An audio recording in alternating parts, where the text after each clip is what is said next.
तो जैसा कि पिछले एपिसोड में हमने देखा था, इवन सुप्रीम रूलर भी इस बार मूचेन की तारीफ करते हैं।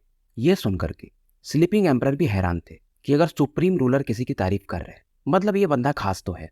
अब आगे जिन्होंने भी चैनल को लाइक और सब्सक्राइब नहीं किया है और जिन्होंने भी मार्शल यूनिवर्स या फ्लेम एम्परर नहीं देखा है, मेरे चैनल पर आपको प्लेलिस्ट मिल जाएगी, वहां जाकर आप देख सकते हैं।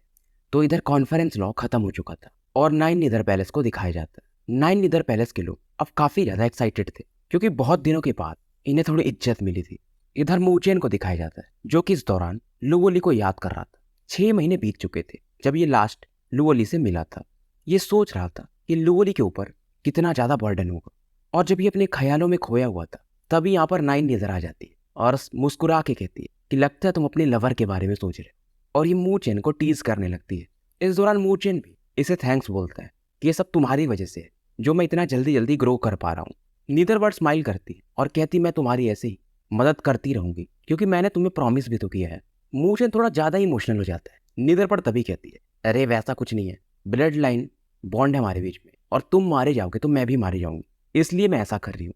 पर मूचेन समझ रहा था और नीदरबर्ड इसे बताती है कि ये जो 100 बैटल डोमेन्स है इसमें हम भाग लेने वाले हैं क्योंकि इसमें जो सबसे खतरनाक बंदा होगा उसे ड्रैगन फिनिक्स हेवन जाने का मौका मिलेगा। और ये उस जगह के बारे में अब मूचेन को थोड़ा एक्सप्लेन करती। मूचेन इससे कहता है पर तुम भी तो काफी यंग हो। पर नीदरबर्ड बताती है क्योंकि मैं खुद एक डिवाइन बीस्ट हूँ तो ड्रैगन फिनिक्स हेवन का मुझ पर कोई फर्क पड़ेगा नहीं। इधर नीदरबर्ड अब इसे सॉवरिन एलेक्सियर देती है। 5 मिले थे और इसने एक मूचेन को दे दिया, बाकी 4 ये बाकी लोगों को डिस्ट्रीब्यूट कर देती है। नीदरबर्ड के हाथ से जाने के बाद मूचेन थोड़ा लेजी फील कर रहा था और इस सॉवरिन एलेक्सियर को ध्यान से देख रहा था।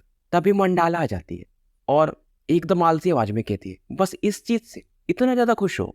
मूचेन भी इसे कहता है हाँ तुम तो अमीर हो और पावरफुल हो तो तुम्हें क्या फर्क पड़ता है, मेरे लिए यही काफी है। इस दौरान मूचेन इससे कहता है कि तुम थोड़ा छिप जाओ क्योंकि सुप्रीम रूलर भी फिलहाल बाहर आ चुके हैं, तुम पकड़ी जा सकती हो। मंडाला कहती है अगर मैं छुपना चाहूँ तो मुझे कोई ढूंढ ही नहीं सकता। मूचेन भी कहता है ठीक है फिर तुम ही ज्यादा पावरफुल हो। और इस दौरान मंडाला कहती है कि जो मेरे बॉडी में कर्स है वो 3 दिन में ब्रेक करेगा तो मुझे इमॉर्टल पेज की अब जरूरत पड़ेगी। और ये बोलती है कि इस कर्ज को सप्रेस करने के बाद मैं तुम्हें सोलर अनडाइंग बॉडी को कैसे कल्टीवेट करते हैं उसके बारे में भी बताऊंगी। मूचेन चौंक जाता है और काफी एक्साइटेड भी था। फिर भी ये पूछता है कि तुम्हें कैसे पता है सोलर अनडाइंग बॉडी के बारे में। पर मंडाला कुछ बोलती नहीं और यहाँ से सीधा गायब हो जाती है। अब इन बीते कुछ दिनों में हेवन लॉ डोमेन पर प्रेशर पड़ रहा था क्योंकि 100 डोमेन खुलने वाला है। नीदरबर्ड पैलेस भी तैयारियों में लगा हुआ था और वहीं दूसरी तरफ नीदर पैलेस के कल्टीवेशन चैम्बर में मूचेन फिलहाल कल्टीवेट कर रहा था और वो जो सोवरिन एलेक्सियर जो कि एक हरे रंग का पिल था उसे ये खा लेता है और उसके अलावा 2000 सोवरिन स्पिरिचुअल लिक्विड्स भी यूज करता है। और ये सोच रहा था अभी जैसे जैसे मेरा लेवल बढ़ेगा सोवरिन स्पिरिचुअल लिक्विड्स की मात्रा बढ़ते जाएगी। धीरे धीरे ये 3 दिन गुजर जाते हैं और मूचेन के आसपास फिलहाल एक स्पिरिचुअल मिस्ट बन चुका था और इन मिस्ट को धीरे धीरे मूचेन डिवोर कर जाता है। 3 दिनों बाद ये फाइनली अपनी आंखें खोलता है और जो फ्लक्चुएशन निकलते हैं इसकी बॉडी से वो पहले से काफी ज्यादा थे।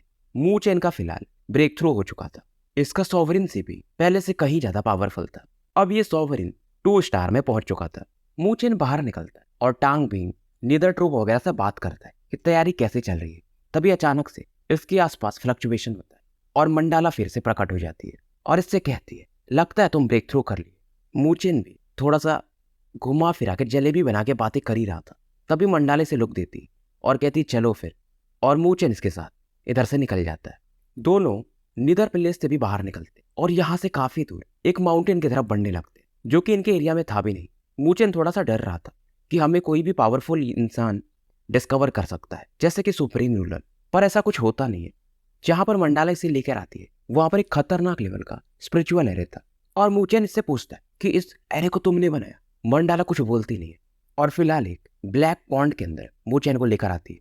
अब मंडाला इस पॉन्ड में एंटर कर जाती है और मूचेन से कहती है जब मैं बोलूंगी तो इमॉर्टल पेज को बाहर निकालना। इधर मंडाला अपने कपड़े निकाल रही थी और मूचेन इसे देख रहा था।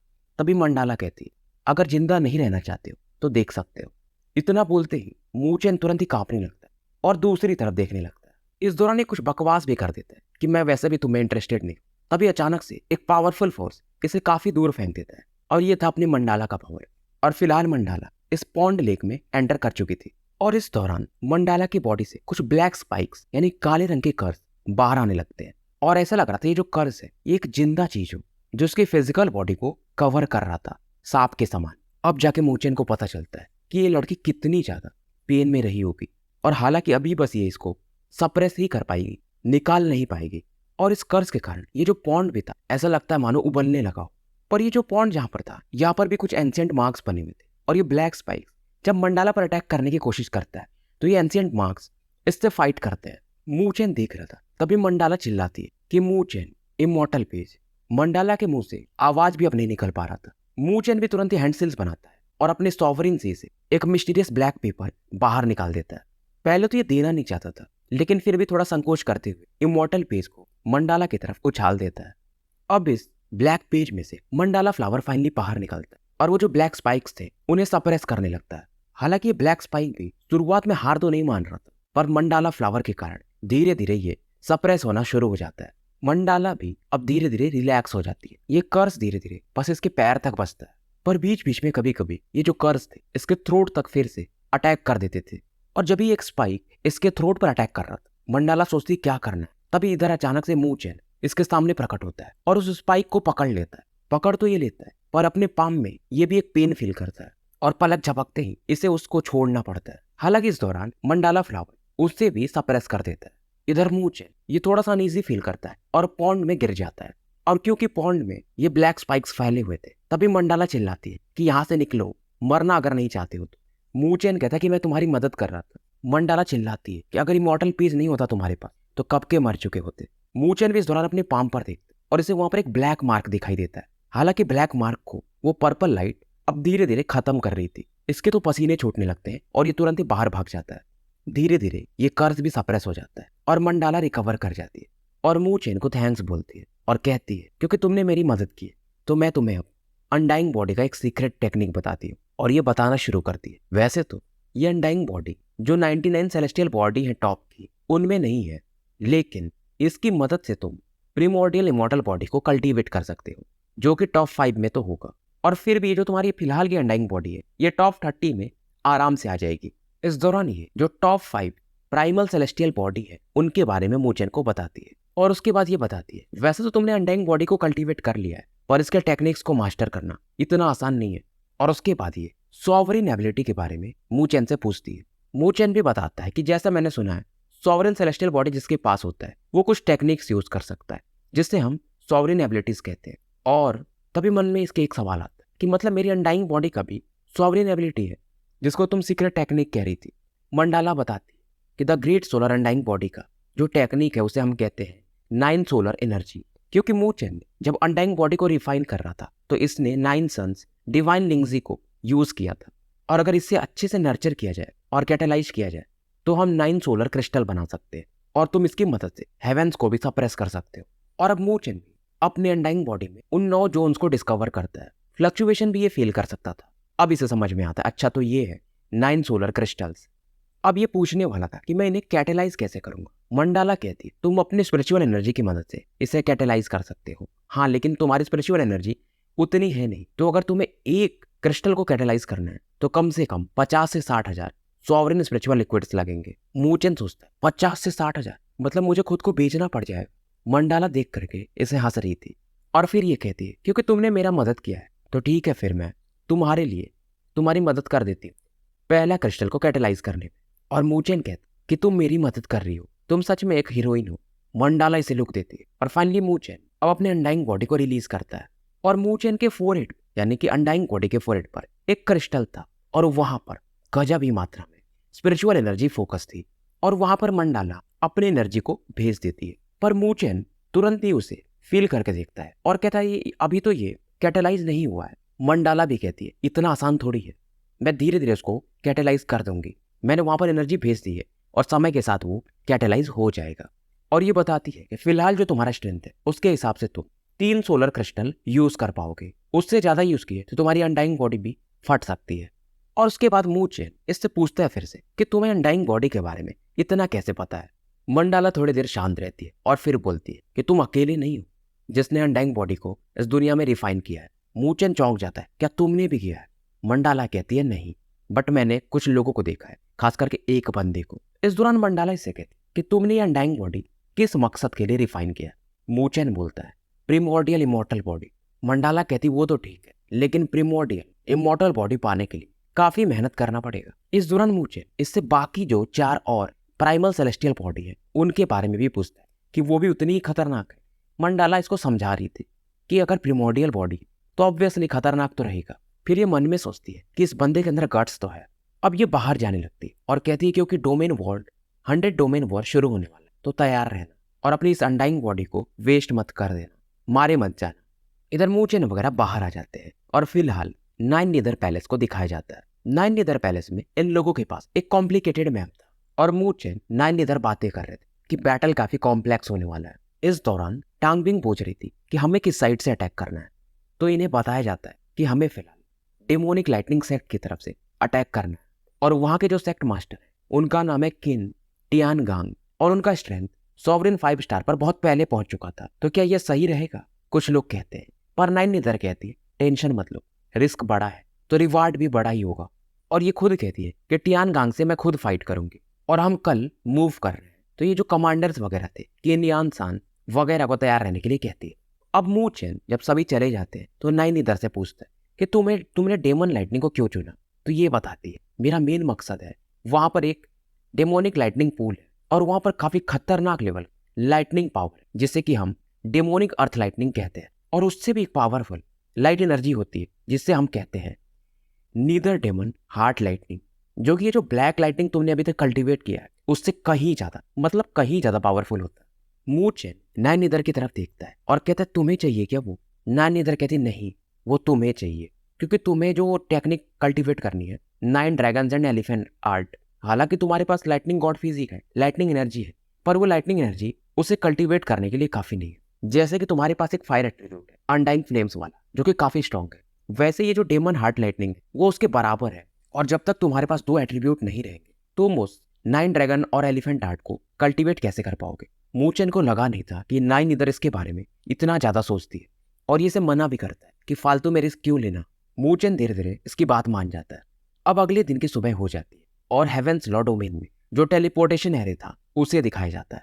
बहुत सारे किंग वगैरह यहाँ पर इकट्ठा हो चुके थे। नाइन नीदर भी आज के दिन में एकदम ब्लैक आर्मर पहन के काफी सुंदर दिख रही थी और इनकी टीम यहाँ से एरे में एंटर कर जाती है। और जहां जैसे ये साउथ साइड में पहुंचते हैं इन्हें इनका एक सेवक मिलता है जी फाइन, जिसके बारे में हमें पहले बताया नहीं गया। ये नाइन नीदर का एक सीक्रेट टाइप योद्धा है जो कि इन्फॉर्मेशन निकालते रहता है और ये जो पूरा इन्फॉर्मेशन था डेमोनिक लाइटनिंग सेक्ट के बारे में इन्हें दे देता है। इस दौरान इधर सीन शिफ्ट होता है और लाइटनिंग फायर प्लेन्स को दिखाया जाता है। ये वो जगह था जहां पर ग्रेट हेवन लॉ डोमेन और 100 बैटल डोमेन का बॉर्डर है एक तरह से, और यहीं पर ज्यादा वॉर लड़ा जाता है। इस फायर प्लेन में एक सिटी को दिखाया जाता है जहां पर आग लगे हुए थे और खतरनाक लेवल का बैटल चालू भी था, और इस सिटी का नाम था अर्थली ब्लेड सिटी। और यहाँ पर अटैक किया था लायन टाइगर माउंटेन वालों ने और इन लोगों ने इस ब्लेड सिटी को लगभग हरा ही दिया था। और जो बंदा आगे होके फाइट कर रहा था उस बंदे का नाम था फांग ली, जो कि मूचेन से ग्रेट लॉक गोल्ड पॉइंट के टाइम मिला भी था। फांग ली अपने अंकल लियू से इस दौरान बातें कर रहा कि कुछ और भी सॉवरेन्स जो कि अभी भी सिटी के अंदर छिपे हुए हैं। इन्हें मालूम था कि अगर ये फोर्सफुली घुसेंगे तो वो लोग चुपके से अटैक कर सकते हैं। तो बाहर से तो इन्होंने सिटी को तबाह कर दिया, पर अंदर जाना थोड़ा मुसीबत में था और अब ये डिसाइड भी करे कि यहाँ से अब ये निकल जाएंगे। तभी अचानक इनके आसपास लाइटनिंग चमकती और 2 लोग प्रकट होते हैं और अंकल लियू जैसे इन लोगों को देखते हैं तुरंत ही बाकी लोगों को यहाँ से निकलने को कहते हैं। अंकल लियू जो कि एक 3rd ग्रेड के सॉवरेन थे, इन दोनों बंदों से कम्पीट भी नहीं कर पा रहे थे। इनके सामने जो 2 लोग थे दोनों 3 स्टार सॉवरेन के बंदे थे और फांग ली भी अब यहाँ से भाग नहीं पा रहा था। और जो दूसरा योद्धा था इस दौरान फांग ली पर एक पावरफुल पाम अटैक इसके चेस्ट को एम करके दी मारता है, पर जैसे ही ये पाम अटैक फांग ली से टकराने वाला था एक black beam of battle wheel उस अटैक से आके टकरा जाता है। पाम अटैक तो डिस्ट्रॉय हो जाता है, पर वो बैटल व्हील वो अभी भी आगे बढ़ता है और उस 3rd स्टार सॉवरेन से जाके टकराता है और तुरंत ये सॉवरेन खून की उल्टी करने लगता है और देख के कहता है अरे ये तो 9 इधर ट्रूप वाले हैं। इधर लायन टाइगर माउंटेन वाले अब काफी खुश हो चुके थे और एक आवाज आती है कि ब्रदर फांग ली, आपने उस टाइम मुझ पर भरोसा किया था तो मैं कैसे नहीं आता। फांग ली हैरान था और देखता है, कहता है मूचेन तुम। मूचेन भी से स्माइल देता है। इधर लियोशी भी मूचेन को ग्रीट करता है। मूचेन भी बदले में इन्हें रेस्पेक्ट देता है। अब इन लोगों को देखकर लायन टाइगर माउंटेन के जो लोग थे उनका मोरल बढ़ जाता है और इस दौरान मूचेन अंकल लियू और फांगली को बताता है कि हमारा मेन टारगेट लाइटनिंग सेक्ट है, तो हम थोड़ी देर में इस मैटर को निपटा के यहाँ से निकल जाएंगे। और लियो से एक चीज देख के तो समझ गया था कि इस लड़के को आए हुए कितने दिन हुए और मेरे हिसाब से फ्यूचर में यहाँ का ये जल्दी ही किंग बन जाएगा। और पलक झपक मूचेन की टीम और लायन माउंटेन मिलकर इन्हें हरा देती है। और इस दौरान मूचेन जैसे जैसे आगे बढ़ता था छोटे छोटे सिटीज वाले मिलते थे और उन्हें ये डिस्ट्रॉय करते हुए आगे बढ़ते जाता है। दूसरे दिन मूचेन की team finally demonic lightning sector पर अलग अलग डायरेक्शन से अटैक करना शुरू कर देती है। मूचेन वगैरह जब पहुंचते हैं तो पर इन्हें कुछ गड़बड़ लगता है और ऐसा लग रहा था कि ये लाइटनिंग माउंटेन वाले तैयारी करके हैं, बाहर नहीं दिखते हैं पर शायद अपने डिफेंस को स्ट्रॉन्ग कर चुके थे। मूचेन की टुकड़ी आगे बढ़ती है और लाइटनिंग माउंटेन की तरफ बढ़ जाती है। अब यहाँ पर मूचेन की टीम तो थी और बाकी जो छोटी मोटी हेवेल और डोमेन की टीम्स होती जो मूचेन को सपोर्ट करने आई थी वो लोग भी यहाँ पर थे। इस दौरान नीदरपड चिल्ला के कहती है कि लंबे समय तक छिपने के बाद फाइनली बाहर तो आ रहे हो। और एक आवाज भी आता है कि नाइन नीदर की आप सच में एक हीरोइन हो। और इस दौरान स्पेस में थंडर पावर चमकते हैं और एक के बाद एक कई सारे लोग यहाँ पर प्रकट हो जाते हैं और सभी के आसपास जो फ्लक्चुएशंस थे वो लाइटनिंग के समान ही थे। और जैसे कि नाइन नीदर ने भी सब ब्रांचेस को अपनी तरफ अट्रैक्ट कर लिया था वैसे ही लाइटनिंग सेक्टर वालों ने भी बाकी जो छोटे मोटे क्लैन रहते हैं उनको बुला लिया था। मूचेन की नजर इस दौरान एक रोबस्ट फिगर पर पड़ती है जिसके बॉडी पर ग्रे आर्मर थे और लाइटनिंग भी अलग लेवल का चमक रहा था। ये था लाइटनिंग सेक्ट का सेक्ट मास्टर किन टियांगांग। टियांगांग मानने के मूड में ही नहीं था। ये थोड़ा बहुत फ्लर्ट भी करना शुरू कर देता है नीदरबर्ड के साथ कि नाइन नीदर किंग मैंने आपकी सुंदरता के बारे में सुना था, आज खुद देख रहा हूँ। नाइन नीदर भी इससे बस एक स्माइल देती है और धीरे धीरे एक कदम आगे बढ़ाने लगती है। इस दौरान एक आसमान में ब्लैक बर्ड को साफ देखा जा सकता है जो कि इसकी औरा था। टियांगांग समझ जाता है तो आप नीदर वर्ल्ड में इवॉल्व हो चुकी हो। वैसे तो नीदरबर्ड सॉवरेन 4 स्टार में थी पर यह आराम से 5 स्टार को संभाल सकती है। अब इनकी बहस चलने लगती है जैसे टियांगांग कहता है कि तुम सच में हमारे लाइटनिंग सेक्ट से फाइट करना चाहती हो। बदले में नीदरबर्ड भी कहती क्या तुम डर रहे हो। लाइटनिंग सेक्ट वाले भी सोच रहे थे कि अगर हम नीदर पैलेस को डिस्ट्रॉय कर दिए तो हमारा नाम काफी बढ़ेगा और इससे मैं myriad sword valley, demonic corps, great compassion sky, इनके अलावा एक चौथा पावर इस 100 बैटल डोमेन्स में बन जाऊंगा। इस दौरान टियांगांग की नजर मूचेन पर जाती है तो अच्छा ये है वो नया डोमेन लॉर्ड जिसके दम पे तुम ज्यादा उछल रही हो। मूचेन भी हंसते हंसते इन्हें ग्रीट करता है। टियांगांग हंस रहा था, अचानक से अपने हाथ हिलाता और एक टीम की टुकड़ी यहाँ पर प्रकट होती है। इससे देखकर मूचेन के बगल में खड़ी टांग विंग बताती है कि यह डेमोनिक लाइटनिंग हाउस है और ये भी एक पावरफुल ट्रूप है और इनका पावर भी हमारे 9 नीदर ट्रूप से कम नहीं कहा जा सकता। मूचेन की भी नजर इस ट्रूप के आगे वाले वॉरियर पर पड़ती है जिन्होंने ग्रेस कलर के कपड़े पहने थे और जब तक कि मूचेन इन्हें कुछ बोलता ये खुद ही बोल देते कि मेरा नाम किनलिंग है और मैं डेमन लाइटनिंग सेक्ट का एक एल्डर हूँ। और जैसा कि इन्फॉर्मेशन इन किनलिंग का भी स्ट्रेंथ 3 स्टार सॉवरिन पर है। इन दोनों लोगों की बातें होती है। इस दौरान मूचेन कहता है लेकिन आज के बैटल के बाद आपका डेमोनिक लाइटनिंग हाउस एग्जिस्ट करेगा ही नहीं। अब ये सुनकर के ये बंदा भी कहता है कि तुम ज्यादा एरोगेंट नहीं हो रहे हो। अब धीरे धीरे टियांगांग और नीदरबर्ड का फाइट शुरू हो जाता है और वहीं मूचेन और इस किनलिंग का भी बैटल शुरू होने वाला था। नीदरबर्ड इधर अपने बर्ड फॉर्म में आ जाती है। इसका बॉडी तो ब्लैक था पर उस पर पर्पलिश फ्लेम को देखा जा सकता है और वहीं टियांगांग इसके हाथों में लाइटनिंग चमक रहा था। टियांगांग अभी भी बकवास किए जा रहा था कि तुम पछताओगी। नीदरबर्ड रुकती नहीं और एक फीदर अटैक इसकी तरफ बढ़ा देती है। ये देख करके टियांगांग भी कहता है इतना छोटा अटैक और ये अपने आसपास एक लाइटनिंग बैरियर बना लेता है। नीदरबर्ड के जो फेदर्स थे इसके डिफेंस को तोड़ने लगते हैं और क्योंकि इसने इसको प्यूनी अटैक बोला था तो नीदरबर्ड इसे दिखाती एक जो फीदर था जिसमें पर्पल फ्लेम चमक रहे थे वो काफी तेजी से टियांगांग की तरफ बढ़ता है। इससे देखकर टियांगांग भी एक पाम अटैक क्योंकि ये 5 स्टार का सॉवरिन है तो उस तरफ बढ़ा देता है। हालांकि इसे डिसॉल्व तो कर देता है पर जब इसका पाम उस फीदर से टकराता है तो ये 100 फीट दूर जाके गिरता है और इस दौरान इसके हाथ पर एक ब्लैक मार्क था। नीदरबर्ड भी हंस के कहती है कि तुम्हें क्या लगा तुम्हारी ये लाइटनिंग एनर्जी मेरे अनडाइंग फ्लेम्स को रोक सकता है। गुस्से में टियांगांग और भी ज्यादा लाइटनिंग एनर्जी अब रिलीज करने लगता है। बैटल अब और भी ज्यादा इंटेंस हो जाता है। इधर किनलिंग भी अपने पैर को पटकता है और लाइटनिंग पावर के साथ पूरे स्पेस को कवर करने लगता है। मूचेन देखता है तभी टांग विंग इसको बता देती है कि शायद अब ये बैटल व्हील इस्तेमाल करने को देख रहा है और वही टांग विंग भी बाकी जो टीम थी उसको लेकर दूसरे साइड से अटैक करती है और मूचेन इधर नीदर ट्रूप को लेकर इस किंगलिंग पर अटैक कर देता है। मूचेन की नजर इस लाइटनिंग बैटल व्हील पर पड़ती है और ये भी अपने ब्लैक बैटल व्हील को रिलीज करता है और उस लाइटनिंग पावर को डिसॉल्व करने के लिए ये एक शील्ड बना लेता है। हालांकि फिर भी इस मैटर में लाइटनिंग व्हील को थोड़ा सा ही सही पर एडवांटेज तो था। मूचेन देख रहा था अब ये जो लाइटनिंग थी धीरे धीरे फेड हो जाती है। मूचेन भी इधर थोड़ा सीरियस होता है। ये कुछ हैंडसिल्स बनाता है और बैटल व्हील को और भी ज्यादा वॉयलेंट बना देता है, इतना वॉयलेंट कि जो कि थंडर को भी सप्रेस कर दे। बैटल विल इस बार इतना खतरनाक था मूचेन का कि थर्ड ग्रेड का सॉवरिन भी इसे हेड ऑन ना लेना चाहे। ये देख करके किनलिंग भी कहता है कि हमारा डेमोनिक लाइटनिंग हाउस इतना भी वीक नहीं है, और ये भी अपने लाइटनिंग बैटल व्हील को और भी ज्यादा स्ट्रॉन्ग करता है। एक स्पीयर पर इस व्हील को ये फोकस कर, और ये जो व्हील एक सरपेंट के समान लगती है, इस व्हील को ये डेमोनिक लाइटनिंग स्पीयर पर कंडेंस करके मूचेन की टीम की तरफ बढ़ा देता है। और वहीं मूचेन 9 नीदर फीदर करके एक अटैक बनाता है और उस लाइटनिंग स्पीयर पर दी मारता है। अब जब दोनों अटैक टकराते हैं तो चारों तरफ शॉक वेव्स फैलने लगते हैं। मूचेन को मालूम था कि इनके पास 1000 ही लोग हैं, सामने वाले के पास 5000 या जो भी होंगे, ज्यादा ही थे इससे। और इस वाले अटैक में जो पहले किनलिंग को एडवांटेज मिल रहा था, ऐसा नहीं होता। मूचेन ने आराम से इसे इस बार सप्रेस कर दिया था, और सिचुएशन को देखकर यही लग रहा था कि अगर नीदर ट्रूप लाइटनिंग हाउस को डिस्ट्रॉय ना कर पाए तो एटलीस्ट इनको सप्रेस तो कर ही सकती है। और इस समय किनलिंग भी सोचता है कि ये चीज तो हमारे लॉर्ड टियानगांग भी नहीं चाहते। ये सोच रहा था, मूचेन भी इसकी तरफ देखता है और कहता है कि वो फाइट कंटिन्यू नहीं करना है। किनलिंग भी कहता है मूचेन मानना पड़ेगा, तुम टैलेंटेड तो हो, फिर भी अभी तुम थोड़े इनएक्सपीरियंस हो। इसके चेहरे पर एक स्ट्रेंज स्माइल था। मूचेन को लगता है कुछ तो गड़बड़ है। किनलिंग एक मुट्ठी बनाता है, एक रॉक जिस पर की ब्लैक लाइटनिंग चमक रही थी, उसको ये फोड़ देता है। अब ये ग्रेइश ब्लैक लाइटनिंग चारों तरफ फैल जाती है। घाटा तो इससे कुछ नहीं होता, पर मूचेन समझ जाता है। मूचेन ने जो बैटल व्हील बनाया उसको ये लाइटनिंग सप्रेस करने लगती है। हालांकि इस लाइटनिंग से किनलिंग की टीम को भी फर्क पड़ा था, पर उतना नहीं। मूचेन सोच ही रहा था कि क्या है, तभी किनलिंग बताता है कि ये डेमोनिक लाइटनिंग क्रिस्टल था, इससे मैंने आसपास एक लाइटनिंग फील्ड बना दिया, तो तुम्हारा बैटल व्हील अब ये पहले के जैसा उतना स्ट्रांग नहीं रह जाएगा, पर क्योंकि हम लाइटनिंग ही इस्तेमाल करते तो इससे हमें ज्यादा फर्क नहीं पड़ेगा। सीधा सीधा था कि दोनों अब बैटल व्हील को इस्तेमाल नहीं कर सकते। यानी कि अब जो फाइट होगा मूचेन और इस किनलिंग में हेड ऑन होने वाला था, क्योंकि किनलिंग को अपने पर भरोसा था कि मूचेन क्या है, 2 स्टार का सॉवरेन है और मैं 3 स्टार का, ये मुझे कभी भी नहीं हरा पाएगा। इन चीजों को देखकर टांगबिंग को भी गुस्सा कि अभी मैं डेमोनिक लाइटनिंग सेक्ट को कुछ भी हो जाए खत्म करना ही है। पर टांगबिंग से फाइट जो बाकी सब्सिडियरी लाइटनिंग सेक्ट के थे वो कर रहे थे, तो ये फिलहाल कुछ कर भी नहीं सकते थे। इधर किनलिंग हंस रहा था कि मूचेन आप क्या करोगे। मूचेन भी इसे देखता है और हंसता है, मैं तो यही तो चाहता था कि बैटल व्हील का इस्तेमाल ना करना पड़े।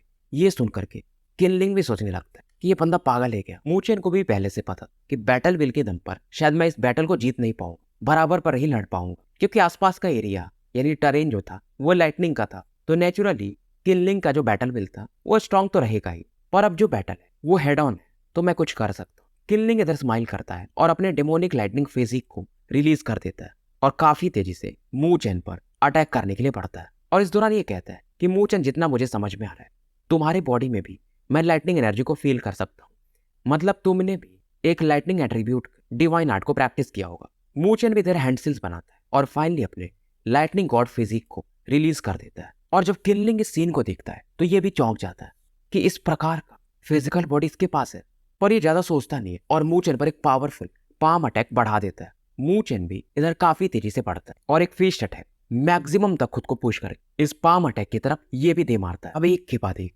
कभी इनकी लात तो अभी घोसों से बात होने शुरू हो जाती है। और जब भी ये टकराते थे आसपास बस लाइटनिंग ही चमकती थी, पलक झपकते ये 100 मूव एक दूसरे से एक्सचेंज कर चुके थे।